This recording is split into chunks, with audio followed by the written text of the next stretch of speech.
Well, hello, my midweek warriors and unapologetic truth tellers. I'm Elliot Bright, and this is the Gaily News, your daily dose of LGBTQ plus news from around the globe. Well, if you've made it with us so far, we are just on the other side of being half a year in. Pretty exciting times.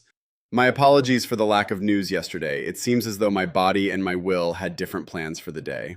But alas, we're back. It's Wednesday, August 5th, and the headlines are loud. Let's get into it. We start in Michigan, where history just took a big step forward.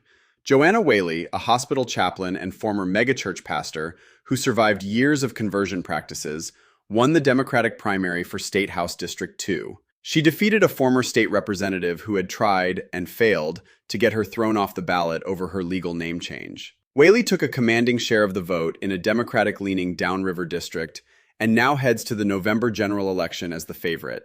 If she wins, she will become Michigan's first openly transgender state legislator. Sarah McBride, the first out trans member of Congress, publicly celebrated the win. This wasn't just a primary victory, it was a rejection of the low-road tactics aimed at her identity and a clear signal that voters are ready for new leadership. From political progress to pure ugliness in Louisiana. Trans couple Shay Sanders and Aurora Rush say they were surrounded and viciously beaten by a mob after using a public restroom at Cypress Black Bayou Park in Bossier Parish. Sanders was knocked unconscious and needed stitches. Rush suffered a concussion and extensive bruising. Instead of focusing on the attackers, police charged the couple, Sanders with disturbing the peace, and Rush with 2 counts, including fighting and offensive language. Rush was even booked into a men's jail despite the gender marker on her ID. The local sheriff's office has since pushed for a new bathroom ordinance. The victims are the ones facing potential jail time. That is the opposite of justice, and the community is watching. Meanwhile, in rural Virginia, students are fighting back in court. The King George County School Board allegedly changed rules and effectively blocked students from forming a gay-straight alliance at King George Middle School. According to the federal lawsuit filed by the ACLU of Virginia, officials told the kids to disguise the club as a kindness club, then made it impossible to meet at all, while other student groups, including ones involving activities like skinning squirrels, were allowed to continue.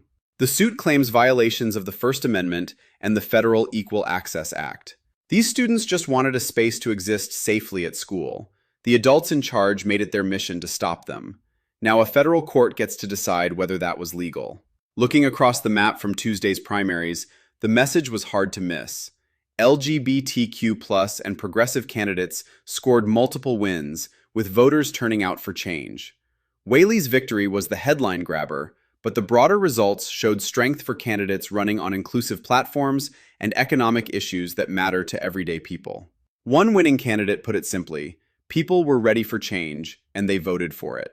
In a political climate that often tries to erase or demonize queer folks, these results are a reminder that organizing, door-knocking, and refusing to back down still work. Finally, we cross the Atlantic to the United Kingdom. A new statutory code of practice on single-sex spaces officially came into force today across England, Scotland, and Wales. Under the guidance, toilets, changing rooms, hospital wards, and similar facilities designated as single-sex must be used according to a person's sex assigned at birth, not their gender identity. Trans people can now be lawfully excluded from those spaces. The code follows a 2025 Supreme Court ruling and has been hailed by some as clarifying the law while being condemned by others as a major setback for trans rights. Businesses and public bodies are scrambling to interpret what compliance looks like, and the practical impact on everyday life for trans people is already being felt. Visibility and safety just got harder in a lot of public places. That's the landscape on this Wednesday, loves.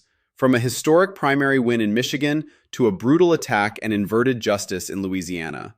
From students suing for the right to have a club to a wave of progressive victories at the ballot box and a significant restriction on trans lives taking effect in the UK, the fight is happening on every front.